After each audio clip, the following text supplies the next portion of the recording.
ये देख लेते हैं कि आज मिड कैप का जो मेगा ट्रेंड है, मेगा एक्शन, वो क्या दिख रहा है।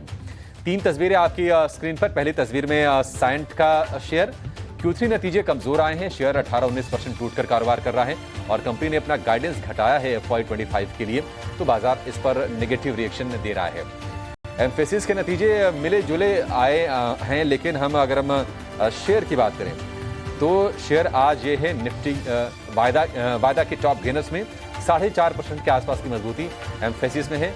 नए कॉन्ट्रैक्ट से आगे ग्रोथ को सपोर्ट मिलने की उम्मीद है और शेयर में हम उछाल देखते हैं। उज्जीवन स्मॉल फाइनेंस बैंक, आज इस शेयर में हम देख रहे हैं कि करीब 6% के आसपास की गिरावट है और थोड़ा सा लोअर लेवल से संभला है। नतीजे इसके कमजोर आए हैं, मुनाफा करीब 64% घटा है। हालांकि एक चीज है कि यूनिवर्सल बैंकिंग लाइसेंस के लिए कंपनी के बोर्ड ने मंजूरी दे दी है, इसके चलते ये शेयर भी आज फोकस में है। लेकिन आज का अगर हम मिड कैप की बात करें तो मेजर जो एक्सीडेंट है वो है साइंट का। Q3 नतीजे कमजोर आए, शेयर अब 20% से भी ज्यादा टूटकर कारोबार करता हुआ आपको दिखेगा। लेकिन ये कमजोरी क्या है, नतीजों में बड़ी चिंताएं क्या हैं, ये बताने के लिए हमारे सहयोगी अंश भीलवार हमारे साथ जुड़ गए हैं। अंश, बड़ी गिरावट 20% एक दिन में साफ हो जाना, मतलब कोई बड़ी चिंता है। बताइए कैसे नतीजे रहे हैं और क्या हाइलाइट्स हैं इसके। बिल्कुल, नतीजे यहाँ पे काफ़ी वीक आए हैं। अगर हम एबिट की बात करें तो वहाँ पे 8% का गिरावट होता हुआ नजर आया है। मार्जिन की बात करें तो वो भी 12.5% से घटकर 11% आ गया है। स्पेशली प्रॉफिट की बात करें तो यहाँ पे 30% से भी ज़्यादा का ड्रॉप होता हुआ नजर आया है। दूसरा रीज़न यहाँ पे ये है कि वेज हाइक हुआ है, जिसके वजह से यहाँ पे एबिट पे प्रेशर पड़ता हुआ नजर आया है। प्रॉफिट की अगर बात करें कि प्रॉफिट में जो डिक्लाइन आया तो उसका one of the main reason यहाँ पे करेंसी फ्लक्चुएशंस है। जो कंपनी ने अनरियलाइज फॉरेक्स लॉसेस किए अदर इनकम में, उनकी वजह से यहाँ पे प्रॉफिट में इतना बड़ा डिक्लाइन होता हुआ नजर आया है।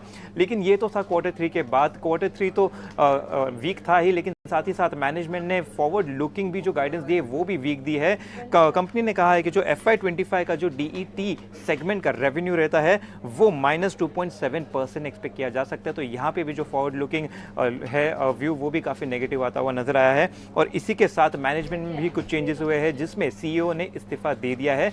इसके चलते हम देख रहे हैं कि काफ़ी नेगेटिविटी यहाँ पे बनती हुई नजर आ रही है। ठीक है अंश, बहुत शुक्रिया ये सारी की सारी जानकारी देने के लिए।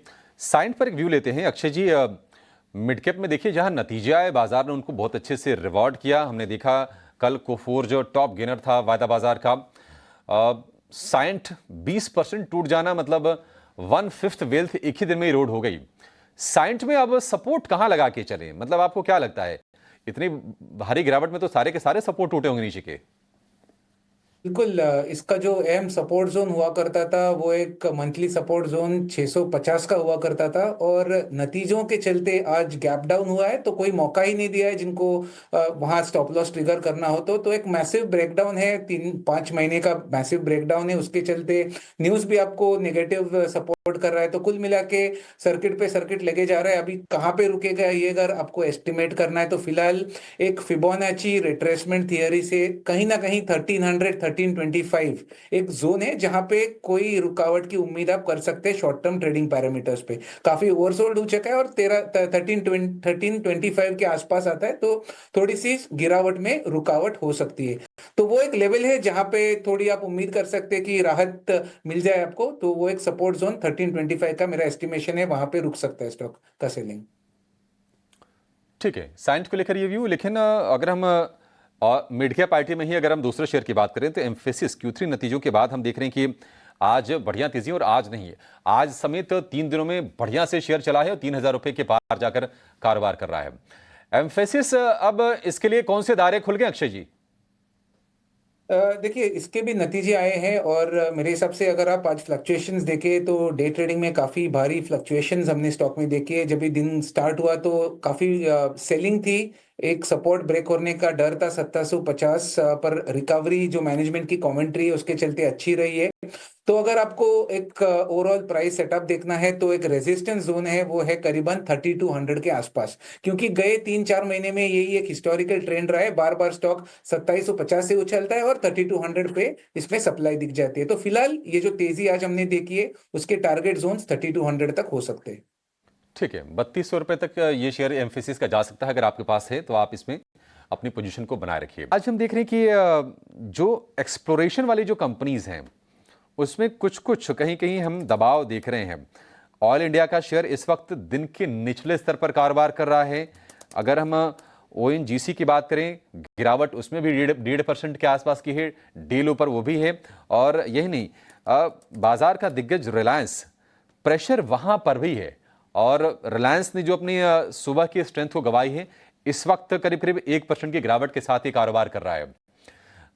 अक्षय जी, जरा इस स्पेस में बताइए, आपको कहां पर वीकनेस और बढ़ती हुई दिख रही है और क्या किसी शेयर में शॉर्ट की पोजीशन बना सकते हैं? जी देखिए, तीनों काउंटर्स में अगर वीकनेस वाले स्टॉक्स या काउंटर चुनना है तो ऑयल इंडिया का क्लियर कट सेटअप काफी नेगेटिव है। एक डाउन ट्रेंड कंटिन्यू हो रहा है। हल्की सी जो उछाल की कोशिश भी की थी 470 480 तक, उसमें भी आज निगेशन हुआ है। तो एक छोटा सा डबल टॉप का फॉर्मेशन के बाद आज ब्रेकडाउन हो रहा है, जिसके चलते 400 या 380 ये आपके लोअर एंड के टारगेट्स खुल चुके हैं। तो सबसे तीनों में वीकेस्ट काउंटर है ऑयल इंडिया। और अगर पॉजिटिव काउंटर इनमें आपको ढूंढना है तो रिलायंस हो सकता है। हालांकि आज तो कुछ मोमेंटम है नहीं, पर आपको ध्यान में रहेगा कि नतीजे इसके बहुत ही पॉजिटिव रहे थे। उसके बाद हमने इसमें मुनाफा वसूली देखी है। आज भी डे ट्रेडिंग में कहीं ना कहीं नेगेटिव है। तो आज तो आपको बाय नहीं करना है, पर कहीं ना कहीं एक सपोर्ट जोन है 1240 के आसपास, उसके आसपास आए तो एक ट्रेडिंग की रिकवरी की हम उम्मीद कर सकते हैं। तो कुल मिला के शॉर्ट करने का कैंडिडेट होगा ऑयल इंडिया और बाइंग ऑन डिप्स वाला हो सकता है रिलायंस। ठीक है, बाय ऑन डिप्स रिलायंस, ये आपके लिए व्यू। एक और शेयर जो फोकस में रहेगा वो है ICICI बैंक का। हालांकि पिछले अगर हम 2-3 सत्र से देखेंगे तो धीरे धीरे करके उसमें स्ट्रेंथ हमें दिख रही है।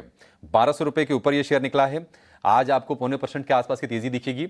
HDFC के नतीजे अच्छे आए थे और शेयर में हम देख रहे हैं कि उस दिन तो स्ट्रेंथ बनी थी, बाद में थोड़ी फिजल आउट चीजें हुई। लेकिन ICICI बैंक से क्या उम्मीदें हैं, जरा ये समझते हैं। और हमारे सहयोगी गौरव जवलकर हमारे साथ जुड़ गए हैं ICICI बैंक के नतीजों का अनुमान लेकर। गौरव, ICICI बैंक किस तरह के नंबर्स आएंगे और फोकस कहां पर रहने वाला है? जी हाँ, अगर हम ICICI बैंक के रिजल्ट्स की बात करें तो कहीं पे एडवांसेस में हमें 14% का ईयर ऑन ईयर ग्रोथ देखने को मिल सकता है, जो कि इंडस्ट्री से ज़्यादा है। और डिपॉजिट्स में भी ऐसे ही मोमेंटम जो है वो 16% का देखने को मिल सकता है।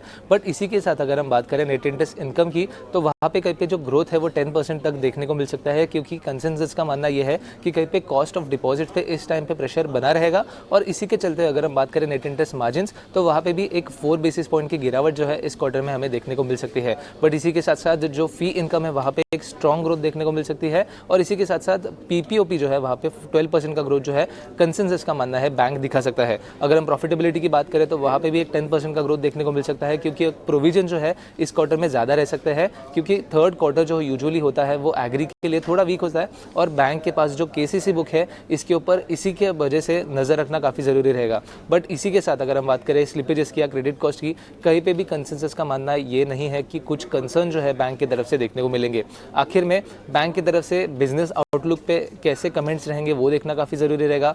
एसेट क्वालिटी पे कैसे कमेंट्स रहेंगे वो देखना ज़रूरी रहेगा। और ओवरऑल डिपॉजिट ग्रोथ पे और क्रेडिट ग्रोथ पे कैसे कमेंट रहेंगे वो देखना ज़रूरी रहेगा, क्योंकि आगे जाके भी बैंक की तरफ से ऐसे ही आउट परफॉर्मेंस जो है वो कंसेंसस का तो एक्सपेक्टेशन है ही, बट इसी लाइंस पे मैनेजमेंट की कमेंट्री आती है कि नहीं, वो एक काफ़ी की एरिया रहेगा इस क्वार्टर के रिजल्ट्स में। बट ओवरऑल नंबर्स की बात करें तो एक अच्छे नंबर जो है ICICI बैंक की तरफ से थर्ड क्वार्टर में हमें देखने को मिल सकते हैं। ठीक है, अच्छे नंबर्स की उम्मीद है और इंडस्ट्री के मुकाबले कुछ कुछ पैरामीटर पर बढ़िया आंकड़े कंपनी बैंक पेश कर सकता है। और वह है एडवांसेस का, यानी कि जो नए लोन्स कंपनी डिस्पर्स करती है वो इंडस्ट्री से बेहतर रह सकती है। डिपॉजिट्स के मामले में भी हम आउट परफॉर्मेंस देख सकते हैं बाकी बैंकों के मुकाबले। तो नेट अच्छे नंबर्स रहेंगे, लेकिन कमेंट्री किस तरह की आती है ये बड़ी क्रूशियल होगी। आज हम नतीजों से पहले थोड़े से इंटरेस्ट बिल्ड होते हुए ICICI बैंक के शेयर में जरूर देख रहे हैं। नतीजे एक बार आ जाएं उसके बाद इस पर हम व्यू बनाएंगे। लेकिन कल शनिवार है, अब सोमवार को ही इस पर हम रिएक्शन देखेंगे। कल के सत्र में भी अपने शोज में हम चर्चा करने की कोशिश करेंगे ICICI बैंक के शेयर को लेकर जब नतीजे आ जाते हैं।